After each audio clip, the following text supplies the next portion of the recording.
Dear student, today we are going to do our chapter Chemistry for class ninth. Chapter name The Language Chemistry. Chemistry is a branch of science in which we study about matter, what is matter, structure, and changes are observed when it is subjected to different conditions. Basic unit of matter is any state of is considered as molecules because a molecule is the smallest particle of matter which is capable of independent existence. Pure substance is one what is made up of molecules containing the same kind of atoms. That means pure substance is one which is made up of molecule containing same kind of atoms. For example, if we talk about carbon dioxide gas, it is a pure substance. In this carbon dioxide, two oxygen atoms are there and one carbon atom is there. They both combine and form a carbon dioxide molecule. Molecule which combine similar atoms or dissimilar atoms. An element is a simple and pure form of matter which cannot be decomposed into simpler substances. An atom is the smallest particle of an element which may or may not exist independently but can take part in chemical reaction atomicity. It is the number of atoms in a molecule of an element. Molecules may be homoatomic, diatomic, or polyatomic. Atomicity, number of atoms in a molecule of an element, is called atomicity. Molecules may be of monatomic, diatomic, or polyatomic. Monoatomic elements having one atom in their molecules are called monoatomic. For example, noble gases like helium, neon, argon. Atomicity of noble gases is 1. Atomicity of metals like sodium, potassium, magnesium, copper, etc. is 1. Atomicity of an element like carbon is also 1. Now, diatomic. Elements having two atoms in their molecules are called diatomic. For example, hydrogen, oxygen, nitrogen. Their atomicity is 2, though they are called diatomic molecules. Polyatomic molecules. Elements having more than 2 or 3 atoms in their molecule. For example, sulfur, phosphorus. So these are polyatomic molecules. Beside this, we are having triatomic molecules. Elements having 3 atoms in their molecules are called triatomic molecules. For example, ozone. Formula for this is O3. Next, we are having tetraatomic molecules. Elements having 4 atoms in their molecules. Phosphorus is the example for tetraatomic. A molecule is the simplest, smallest particle that has the capability to exist independently. When an atoms or molecules of different elements combine chemically in a fixed ratio, they form the molecules of a compound. For example, NaCl, H2O, ammonia are the molecules of compounds. Two or more kinds of molecules combine to form mixture. Mixture can be homogeneous with uniform composition or heterogeneous which has non-uniform distribution of different types of molecules. For example, salt solution is a homogeneous mixture whereas muddy water is a heterogeneous mixture. Now, next topic important, we are going to cover up symbols. Symbols are very important topic because it is a short form that stands for the atom of specific element or the abbreviation used for the name of an element. So Dalton has given some of the symbols. That's why these are known as Dalton's symbol of elements. For hydrogen, this is symbol. Carbon, this dark circle is symbol. For oxygen, this type of circle. And phosphorus is this type of symbol. Sulfur, iron, platinum, copper, and for silver we are having these symbols. Johannes Jacob Berzelius suggests that the initial letter of an element written in capital should present that particular element. For oxygen, we will use O, for carbon, C, and for hydrogen, H. But in some cases, it is not valid for all the elements. So, next we are going to consider IUPAC. What is the full form for IUPAC? International Union of Pure and Applied Chemistry, which is based on only Latin names. For this, we are going to consider some of the elements like gold.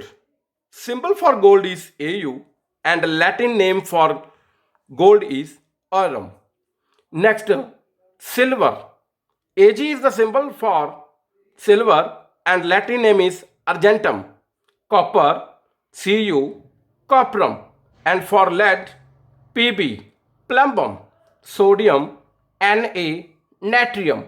Potassium, K, and Latin name is calcium. Tungsten, W, wolfram.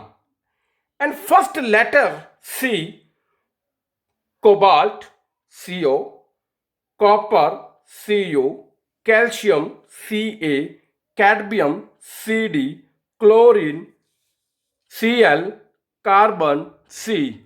Only the carbon denoted as symbol C, whereas the first symbol for copper, calcium, and cadmium, chlorine, and carbon, they are having these symbols. Only carbon we are going to consider C symbol for it. Symbol used for CO, that means it is used for cobalt, and for carbon monoxide we are using CO. Both we are using CO, but main confusion is created between the symbols among the students. Students get confused that C small o is used for cobalt and C capital O for carbon monoxide. So why this symbol is this? So because we have earlier stated that symbols are short forms. So sometimes we are going to consider first letter and sometimes we are having some different element for that also. Significance of a symbol. What is the significance of a symbol? Symbol represents name of an element, one atom of the element, a definite mass of an element. For example, we are going to consider symbol N. We are going to consider symbol M. So first question is name of the element. What is N? That is nitrogen. And second question, one atom of an element. See, this is one atom of nitrogen. A definite mass for nitrogen is 14 gram of nitrogen.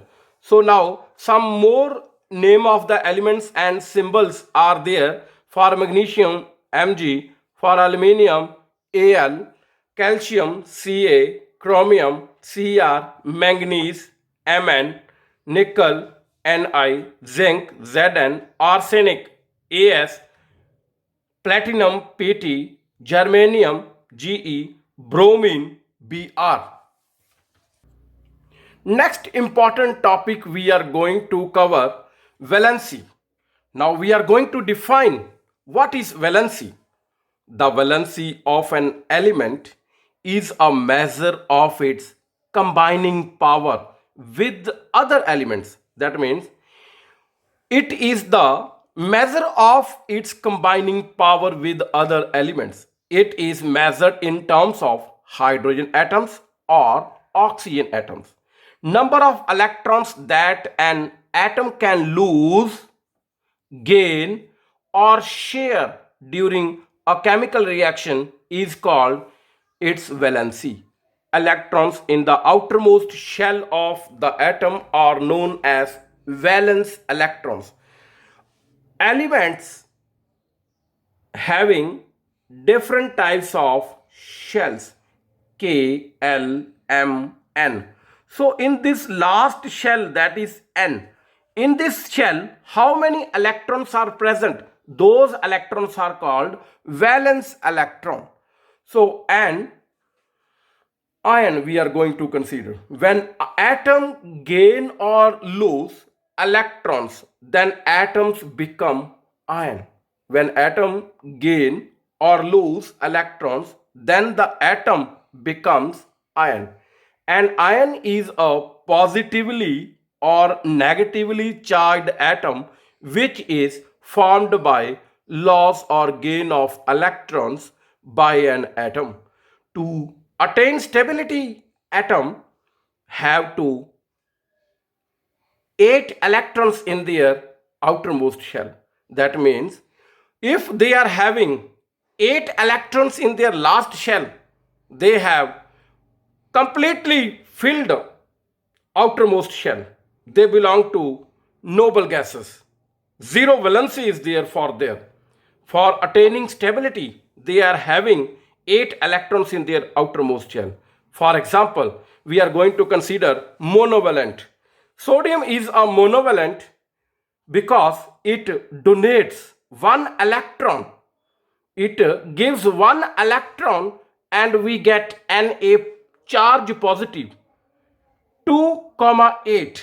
8 is the second shell electron. It's attain stability by giving 1 electron. So if they are given 1 electron, so we will write positive charge on sodium. Now we are going to consider example for divalent. In magnesium, it gives 2 electrons. It donates 2 electrons and gets the charge Mg2 positive. So it donates 2 electron and in the last shell now 8 electrons are there by giving 2 electrons. Similarly, we will consider trivalent. Aluminium donates 3 electron in order to get stable. So now its ion is aluminium Al3 plus ion. So that's why it is trivalent because it has donated 3 electrons. Now positive ions are known as cations. Positive ions are called cations. These are cations. So elements with 1, 2, 3 electrons in their outermost shell are metals. Elements with 5, 6, 7 electrons in their outermost shell are non-metal. So if we want to know or guess that whether the element taken as metal or non-metal, we will consider outermost shell electrons. That means in the valence shell, how many electrons are present? If number of electron 1, 2, 3, then we will say that element is a metal. If odd number, that means 5, 6, 7 electron in their outermost shell, we will consider as non-metal. Carbon is a non-metal which have 4 electrons in last shell. Now we will consider for negative ions, that means anions. Anions are negative ions. So, for example, chlorine is a monovalent ion because it accepts one electron. It completes its last shell by adding up one electron to 7 and becomes 8 electron in last shell by accepting one electron. So negative charge is there. If they accept electrons, take electrons from the another element, then they are having negative charge on it. Similarly, oxygen accept 2 electrons. So by getting 2,8 stability, now it becomes stable by getting 2 electron. So if they have got 2 electron, then it is divalent. Now in case of nitrogen, they have taken 3 electrons. So they are trivalent. Valency is the combining capacity of an atom or a radical. Valency is the combining capacity of an atom or a radical. Now we are going to consider some of sharing of atoms. Example, hydrogen combines with chlorine, that, or you can say chlorine combines with hydrogen. One atom of chlorine combines with one atom of hydrogen, it becomes a molecule of hydrogen chloride. Valency of an chloride is 1. Similarly, if oxygen one atom combined with 2 atom of hydrogen forms a molecule of water, so valency of oxygen is 2 in case of water. Similarly, in case of ammonia, one nitrogen combines with 3 atoms of hydrogen to form a ammonia molecule, and valency of nitrogen is 3 because it accepts one electron from this hydrogen, one electron from this hydrogen, and one electron from this hydrogen. Total electrons taken accepted by nitrogen is 3. So valency for nitrogen is 3. Last example, so we will consider methane. In methane, if one carbon atom combines with 4 hydrogen atom to form methane molecule, valency of carbon is 4 because it has taken one electron from this hydrogen and one electron from this electron, one electron from this hydrogen, and one electron from this hydrogen. Total electrons are taken from the hydrogen are 4. So valency of carbon is 4. Another important topic, variable valency. Certain elements exhibits more than one valency, so they are showing variable valency. Why they are showing variable valency? Reason for the variable valency, an atom of an element can sometimes lose more electrons than are present in their valence electron. Some elements having losing more electrons than present in their valence shell, that is, there is a loss of electrons from the penultimate shell too. Such elements exhibits variable valency. If an element exhibit 2 different positive valencies, then always use suffix OUS for lowering valency and suffix IC for the higher valency. So these are the suffix used for lower valency and this suffix for higher valency. For example, we are going to consider stannous chloride. So SnCl2, stannous chloride, is written as tin second chloride.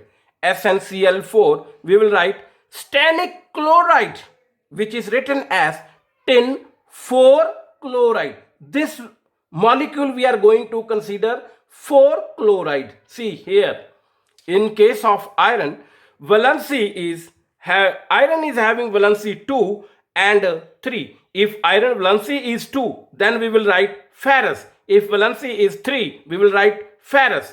If valency is 2, we are writing ferrous, and ferrous we are writing iron trioxide. So in case of this, iron second oxide Fe2O3. And in case of copper, we are having two valencies. First valency is 1, we will write copperous. Second valency is 2, we will write copric. And if the valency is 1, we will write copper 1 oxide, and formula for that is Cu2O. And for second valency, if it is having 2, we will write copric. Ic we will add suffix ic, because it is having higher valency. It is 1 and it is 2. It's higher valency, so we will write ic suffix. So their formula for it is CuO, and we will write copper second oxide. Thank you. If you are having any doubt, please type a message and leave it in my chat box or comment box. I will definitely surely clear your doubt. Thanks.